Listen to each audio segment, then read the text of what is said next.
Vamos lá, vamos dar sequência aqui ao nosso curso, então, ainda trabalhando com essas dicas importantes. Você sabe que você é contratado como advogado, advogada, como corretor, para dar um respaldo, uma assessoria jurídica, uma assessoria e consultoria em um leilão, você precisa ter esse conhecimento também em relação às questões práticas que envolvam o leilão. Não é só a questão de documentação, documentação imobiliária no que diz respeito ao imóvel, mas também essas questões do dia a dia, que fazem a diferença assim. Vamos lá. Dando um ênfase aqui então, nós falamos aqui que nós temos o leilão judicial e o leilão extrajudicial. O leilão extrajudicial, a compra, a arrematação desse bem, ela é mais tranquila. Ela é mais tranquila porque nós estamos arrematando um imóvel que vem de uma situação mais ou menos assim, sempre muito parecida. Alguém deixou de pagar o financiamento imobiliário e então nós temos a opção, quando o imóvel vai a leilão, o banco, a instituição financeira, poderia ser incorporadora também, manda o imóvel a leilão extrajudicial, um leilão que tem a parceria, e esse leilão faz a asta pública. Eu arrematando esse imóvel não vou ter grandes riscos, porque na verdade estou arrematando um imóvel extrajudicial que não tem nem processo, normalmente não tem processo. Claro que a parte também pode fazer embargos de terceiro, pode fazer algumas ações próprias, né? Embargos de terceiro é um terceiro na relação da execução, um terceiro na relação processual. Mas sim, existem teses de defesas também no leilão extrajudicial, mas essas teses são mais simples, são teses que muitas vezes a gente não vai conseguir êxito, não vai conseguir mudar o cenário, só se for uma falha grande que nós vamos falar e vamos aprofundar muito o assunto. O cenário do leilão judicial merece uma atenção maior no que diz respeito à documentação imobiliária. Então, nós estamos estudando aqui a documentação imobiliária do leilão, o due diligence do leilão. No leilão judicial, eu preciso, além de checar o básico, que nós já combinamos, verificar se o leilão existe, se o leilão é fraudulento, se o leilão tem inscrição na junta comercial, um leiloeiro, verificar e ler atentamente o edital, para verificar se tem ou não tem débitos condominiais, débitos tributários, verificar também se o edital, se é um apartamento, se tem a vaga de garagem.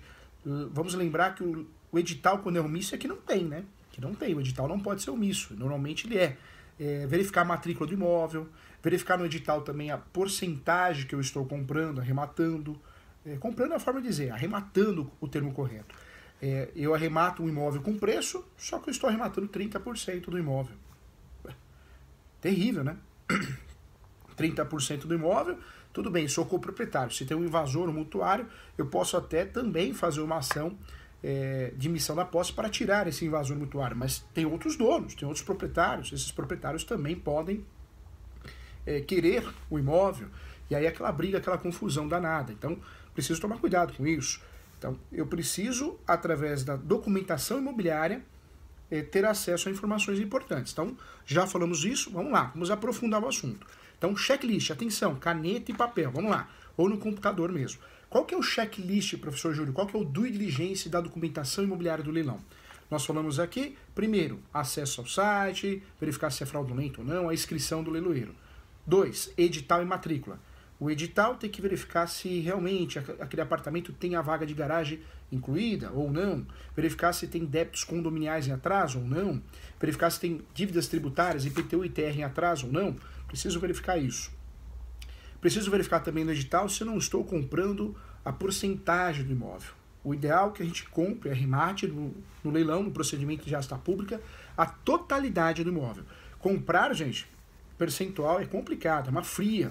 Também é um erro muito comum das primeiras vezes que a gente participa num leilão para investimento. Tem um cliente que já teve um prejuízo de mais de 400 mil reais, porque ele comprou um imóvel achando que era um baita investimento, falou, esse preço não existe, vou arrematar agora, primeira praça, mas não leu direito o edital. Arrematou 23% do imóvel. 23%. Uma confusão danada, até hoje ele não conseguiu ter a posse de fato do imóvel. Então, muita atenção em relação a isso. Outra atenção também é sempre investigar se existem outros processos. Não é só olhar o edital, não é só olhar a matrícula, mas existem outros processos? Quais são esses processos? Quais são as teses utilizadas? Será que pode, sim, gerar a nulidade do leilão ou não? Então nós vamos investigar isso, e eu já falei aqui. Eu vou pegar a matrícula vai ter o nome do mutuário, se for leilão extrajudicial, vai ter o nome, o RG, o CPF, porque ele é o mutuário. A família, o casal, então tem essas informações na matrícula. Com essas informações na matrícula, eu vou pesquisar através de certidões, as chamadas certidões de distribuidor cível ou distribuição cível, no site do TJ do estado localizado, onde está localizado aquele imóvel. Eu vou fazer essa pesquisa e vou checar se existem outras ações em andamento, através, repito aqui, das certidões de distribuidor cível ou distribuição cível, tanto faz o nome, da esfera estadual e da esfera federal. Importante, se tem a Caixa Econômica no meio, verificar também da esfera federal. Vou localizar certidões positivas, quer dizer que tem ações, e vou analisar essas ações naquele CPF do mutuário, né, no RG do mutuário. Será que essas ações têm a ver com o imóvel? Vou analisar. Pode ser que eu encontre embargos de terceiro, em nome de outra pessoa, em nome às vezes, do cônjuge. Cabe embargo de terceiro, em nome do cônjuge. Pode ser que eu encontre ação declaratória de nulidade de leilão. Pode ser que eu encontre medidas judiciais, medidas cautelares, ação de usucapião. O usucapião poderá ser arguido em matéria de defesa. Então eu vou conseguir ter acesso para verificar quais são as ações existentes, se é que existe, e se essas ações são apenas protelatórias ou não. Então é o passo que eu vou dar, é o que eu vou analisar. Isso é feito no leilão extrajudicial e também, eu volto a falar, no leilão judicial de forma obrigatória. No leilão judicial, por mais que o bem foi a leilão em virtude de um processo de execução, uma reclamação trabalhista, uma monitória, uma ação de procedimento especial comum, mas por mais que exista um processo, né, em andamento, podem existir outros, com o objetivo, com a finalidade de inibir o leilão ou gerar a nulidade. Quais são as ações mais utilizadas em defesa do sujeito que está perdendo o imóvel? Nós temos a primeira ação, mais utilizada, é a ação declaratória de nulidade de leilão. O embargos à arrematação, também é uma ação utilizada. Temos o embargos de terceiro, temos o embargos à execução, e temos outras ações também importantes, como o próprio usucapião distribuído, para fundamentar a posse e tentar regularizar o imóvel com base na posse, não na discussão de leilão, na discussão do litígio, da execução, graças à súmula 237 do Supremo. Então, todas essas ações nós vamos investigar para verificar se pode gerar nulidade ou não no leilão. Tá? Com muito cuidado, com muito carinho, eu tenho que fazer isso. Por isso, quando nós falamos da documentação imobiliária, na compra e venda de imóveis, a documentação imobiliária na compra e venda também, não só de imóveis, mas na locação, é importante também a gente checar essa documentação para efeitos de leilão. Tanto é que hoje nós temos o serviço, a prestação de serviço do due diligence de leilão, ou documentação imobiliária de leilão. Esse serviço é prestado com o objetivo de dar segurança jurídica. Quem presta esse serviço? Você é advogado que está assistindo a aula de pós-graduação aqui, você é advogada, você pode prestar esse serviço. Corretores de imóveis também se especializando nisso, que é o chamado due diligence de leilão de imóveis. Também é um serviço muito importante, também é um serviço que faz a diferença para o investidor do dia a dia e para aquela pessoa que queira investir em imóveis com o objetivo de fato, né, conseguir rematar o imóvel com segurança, tá? Então, vale a pena você observar, ficar atento em relação a isso, tá bom? Vamos lá, vamos dar continuidade então à nossa aula aqui. Quando eu falo de leilão de imóveis, então também o due diligence pode ser praticado, deve ser praticado para a proteção do negócio, tá? Com muito cuidado. Alguns recados importantes aqui. Como localizar os melhores imóveis de leilão? Então nós já falamos aqui, depende, isso é muito relativo. Fato importante, quando você tenta arrematar um imóvel dentro de uma capital, uma grande metrópole, a região central, a região comercial, é sempre mais difícil, porque o número de investidores que estão atentos àquele imóvel é maior. Quando você sai um pouquinho daquela região central, daquela região comercial, acaba ficando mais fácil. Existe uma chance, uma oportunidade maior. Professor, é melhor na primeira praça ou na segunda praça? Diz a lenda que a segunda praça a oportunidade é maior, mas eu também já vi clientes, eu mesmo, arrematando imóvel em leilão na primeira praça com preço. Então, é muito relativo. Se você está tentando arrematar um imóvel, comprar um imóvel de leilão naquela região central, naquela grande metrópole, normalmente você vai ter essa dificuldade de arrematar na primeira praça. Talvez a segunda praça seja a melhor opção. Vale a pena verificar, sim, sempre antes de arrematar, qual que é o valor real daquele imóvel, valor de mercado, metro quadrado.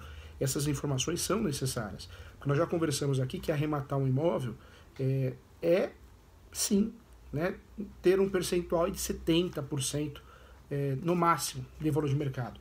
Se eu estou arrematando um imóvel com um percentual muito próximo ao valor de mercado, a verdade é uma só, eu estou correndo o risco de ter um prejuízo.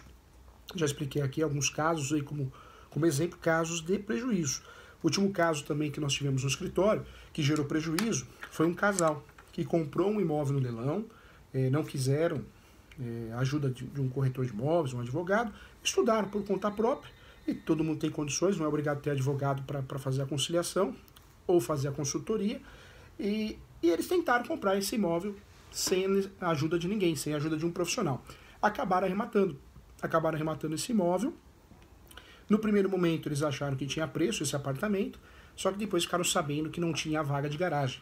E a vaga de garagem é muito relativo o valor de vaga de garagem, se você já passou por isso. Tem vaga de garagem que vale 12 mil reais, 15 mil reais, 20 mil reais, depende muito. A vaga de garagem vai sim, de local para local, mas fato é que eles tiveram que comprar uma vaga de garagem. E eles tiveram um custo aí de 42 mil reais, porque a região que eles compraram não dava para largar na rua. Largar na rua era sinônimo de furto, né, não só do veículo, mas também dos bens pessoais ali dentro do carro. Ele trabalhava com vendas, então ele era obrigado a ter o material dentro do carro por ser pesado, ele mexia com ferro, e tinha que oferecer esse serviço, algumas ferramentas. Então, olha o prejuízo. Eu volto a falar, onde que a gente acha isso? No edital. O edital é o portal de entrada numa fria, eu falo. O edital é copia e cola. Se não tem no edital que a vaga de garagem também está sendo leiloada, cuidado, é sinal que não está. O edital, o ideal que fosse o mais transparente possível, mais voltado à realidade possível, mas não é assim, né? Infelizmente o edital é muito omisso. Então nós temos esse problema aqui, tá? Ponto importante, quais são os riscos então de fazer uma arrematação? O risco é você ter prejuízo. E volto a falar, quais são os principais erros na arrematação? Comprar percentual, a fração ideal de um imóvel, né? Uma fração ideal não corresponde à totalidade, à integralidade. Isso é uma fria. É uma fria porque você está entrando no processo de asta pública para ter o quê? Para ter um percentual, uma fração ideal. Isso não ajuda, isso é perigoso, isso desvaloriza. Então também é algo que nós tem que ter em mente. Professor, existem casos que a pessoa tem lucro de 120%, 100%? É verdade isso? Sim. Mas eu volto a falar, são imóveis fora da região metropolitana. Normalmente, os imóveis lucrativos no leilão são normalmente os rurais, porque o investidor não fica tão em cima ali para arrematar, né? Claro que tem investidores que conhecem também esse assunto, imóveis rurais, mas esses imóveis que saem um pouquinho ali da região central, normalmente existe uma facilidade sim e acabam dando mais lucro do que um imóvel na região central, onde a arrematação ela é mais complicada, é mais difícil você arrematar fora do percentual de mercado. Professor, existe aí um pessoal que não deixa você arrematar, é verdade? Isso é boato, viu gente? Boato. O que tem é muitos investidores, muitas pessoas interessadas pelo aquele imóvel. Então não é que é um grupo que vai afastar você, que não vai deixar você arrematar. O que nós temos é o leilão, quando o imóvel é bem localizado, nós temos um maior interesse. E isso vai fazer com que as pessoas acabam dando lances maiores, né? Só que chega uma hora que você está dando um lance no valor de mercado, então não compensa, porque no leilão você tem outras despesas. O registro, que é o registro da carta de arrematação, a própria tributação, a comissão, os honorários do leiloeiro. E não é só isso, né? E se o imóvel está ocupado? Nós já conversamos aqui, uma ação de emissão de posse hoje, a média é de até 20 mil reais, dependendo do valor do imóvel. E as custas judiciais? Para ingressar com uma ação de emissão da posse, tem que pagar as custas judiciais. É muito difícil conseguir a justiça gratuita, sendo que você acabou de arrematar um imóvel. Taxa de licitação, né, a diligência, é uma despesa. As benfeitorias que vão ser realizadas nesse imóvel, se você arrematou com o interesse de morar, de investir, e não com o interesse de derrubar tudo e aproveitar só o terreno, você vai ter que analisar essas benfeitorias também que devem ser feitas, essas manutenções. Então nós temos sim uma despesa, não é só o valor da arrematação, é uma despesa. Então tudo isso que nós estamos falando aqui tem a ver com essa consultoria que você advogado, você advogada tem a obrigação de avisar o seu cliente, porque não é só a parte de certidões, né, mas também essa parte subjetiva. Fazer uma análise subjetiva, essas dicas também acabam tirando esse investidor de uma fria. Em relação à certidão, então, nós conversamos aqui a certidão do distribuidor cível. Quero voltar nesse assunto aqui. Certidão de distribuidor cível ou certidão de distribuição é a mesma coisa. Essa certidão, quando é positiva, é sinal que tem processo no nome do mutuário, no nome daquele que está perdendo o imóvel judicialmente. O que eu posso fazer nesse caso? O que eu devo fazer nesse caso? Primeiro passo, não é negar a compra desse imóvel, da arrematação, no primeiro plano. Eu preciso entender o que está acontecendo. Existe uma outra certidão, nós já conversamos aqui, que é a certidão que eu consigo aprofundar o assunto. Qual que é a certidão, professor Júlio, que eu consigo aprofundar o assunto? Ter um resumo do processo, um resumo do que aconteceu. Então anota aí. O Brasil é muito grande, nós temos termos diferentes. Eu já falei em aula, hein? Certidão de breve relato. Certidão de breve relato. Objeto em pé.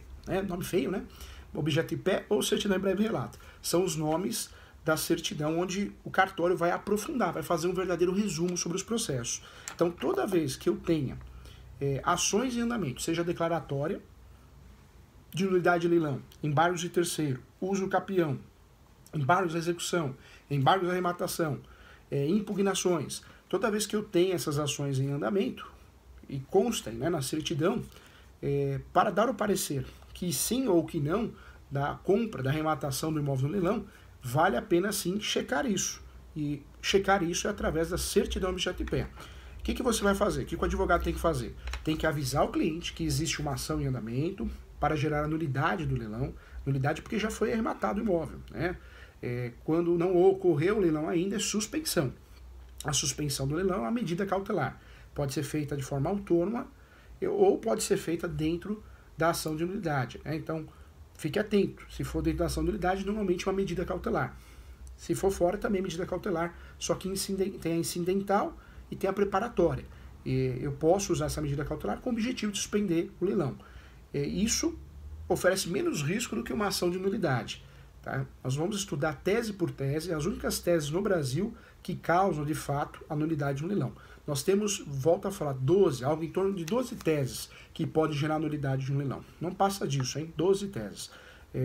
Essas teses são as únicas que podem gerar nulidade no leilão. O resto é aventura jurídica mesmo, hein? É aventura jurídica mesmo. Nós vamos conversar sobre cada uma delas, tá?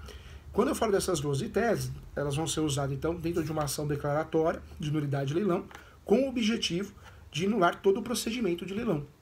E é isso que nós temos que identificar antes da arrematação, para que o nosso cliente não tenha um prejuízo.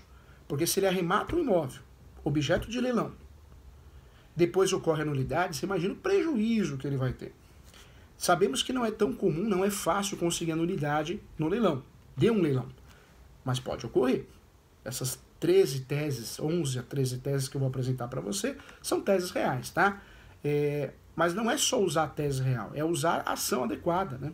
A ação correta. A ação correta para pedir a nulidade de leilão é a ação declaratória de nulidade de leilão.